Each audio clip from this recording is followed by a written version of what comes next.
হচ্ছে পদ্ধতি 2, সেটা হচ্ছে কি বাইনারি থেকে যখন আমরা অক্টালে যাব তখন আমরা হচ্ছে 3টা করে জোড়া করব। অর্থাৎ এখানে আমরা একটা নাম্বার লিখছি দেখো।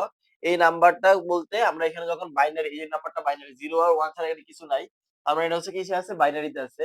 এখন এই বাইনারি থেকে যখন আমরা অক্টালে যাব তখন আমরা এখানে 3টা করে সংখ্যা নিয়ে আমরা হচ্ছে কি করব, জোড়া করব। তাই এই দিক থেকে ডান দিক থেকে আমরা হচ্ছে 3টা করে সংখ্যা নিব। এই যে এখানে একটা 3টা নিয়ে একটা জোড়া, আবার এই যে এই 3টাকে নিয়ে আবার একটা জোড়া, এই 3টাকে নিয়ে আবার একটা জোড়া, এই 3টাকে নিয়ে একটা জোড়া। তার মানে এখানে আমরা যখন বাইনারি থেকে যখন অক্টালে যাব তখন হচ্ছে আমরা এই 3টা নাম্বার নিয়ে মানে 3টা করে আমরা হচ্ছে কি করব, জোড়া করব। এই 3টাকে নিয়ে এক জোড়া, এই 3টা এক জোড়া, এই 3টা এক জোড়া, এই 3টা এক জোড়া, অর্থাৎ 3টা করে জোড়া করব।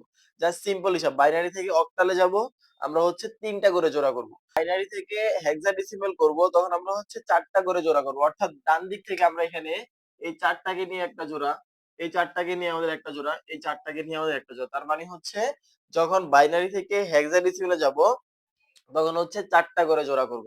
তাইলে বাইনারি থেকে অক্টালে যাওয়ার জন্য 3টা করে জোড়া করব, আবার হচ্ছে বাইনারি থেকে হেক্সাডেসিমালে যাওয়ার জন্য আমরা হচ্ছে 4টা করে জোড়া করব। এই জিনিসটা জাস্ট সিম্পলি মনে রাখবা।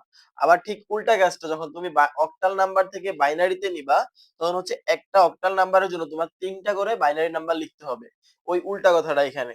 জাস্ট হেক্সাডেসিমাল দিয়ে যখন করবা, হেক্সাডেসিমাল থেকে বাইনারিতে নিবা তখন হচ্ছে তোমার 4টা করে সংখ্যা লিখতে হবে। একটা নাম্বারের জন্য তোমরা 4টা করে নাম্বার লিখবা। অর্থাৎ বাইনারি নাম্বার লিখবা একটা সংখ্যার জন্য, বাইনারি নাম্বার লিখবা হচ্ছে 4টা।